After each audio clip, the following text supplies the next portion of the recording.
The orders came through at 0200, hold the Karath 7 corridor for 72 hours. Reinforcements en route, ETA 72 hours. I looked at my tactical display. 412 Keth warships on the far side of the corridor. One coalition ship on this side, mine, the Resolute, a midweight cruiser with a crew of 200 and a weapons load designed for escort duty, not fleet engagement. I sent back one question, confirmed one ship. The reply came, confirmed one ship.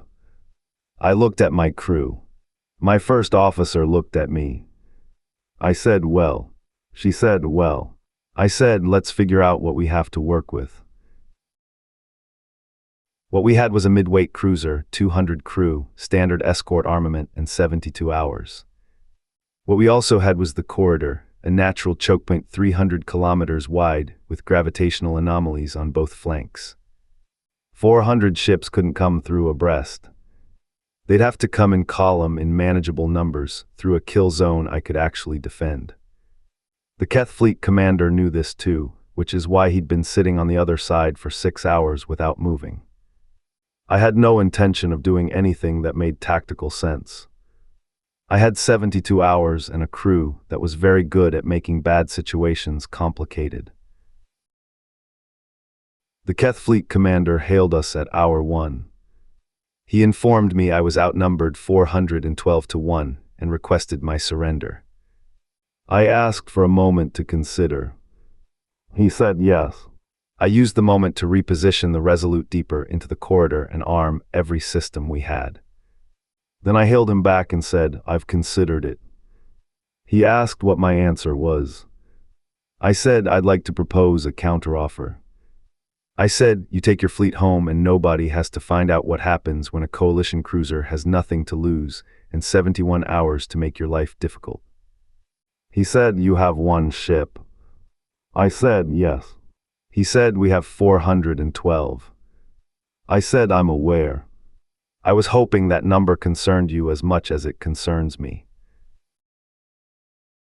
What followed was 71 hours of the most creative defensive action I've ever been part of. We didn't fight the fleet, we made fighting us more expensive than it was worth. Every time the Keth attempted a column push, we were somewhere unexpected.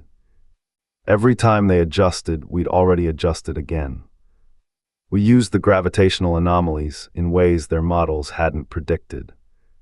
We fired on their lead ships just enough to force repositioning without committing to an engagement we couldn't win.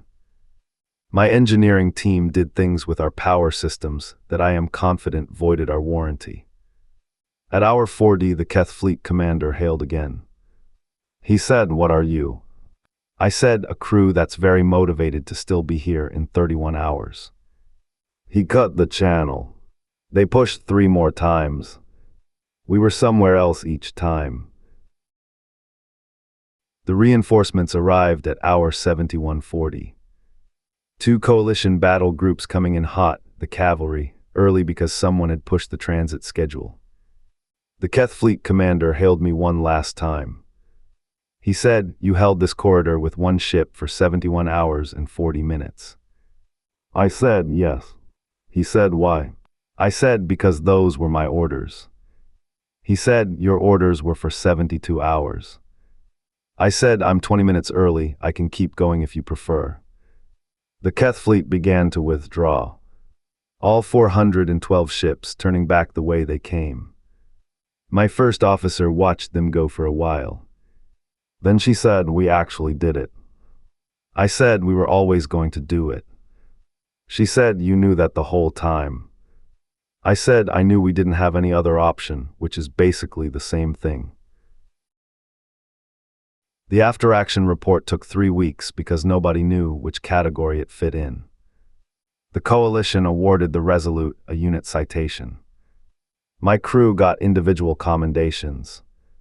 The Xenobiological Research Division requested an interview about what the Keth fleet commander had called, quote, an inexplicable human tendency to treat impossible situations as logistical problems rather than terminal ones. I told the researcher, that's not inexplicable, that's just what you do when the alternative is worse. She asked, but weren't you afraid? I said, of course. She said, and that didn't stop you. I said, fear's not a stop sign. It's a warning light.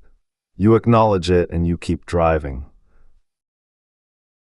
If this one had you on the edge of your seat, subscribe. We drop a new story every single day, and you do not want to miss what's coming next. Drop your story idea in the comments, a job, a situation, a what if, just a sentence or two. We read every single one, and your idea might be the next video.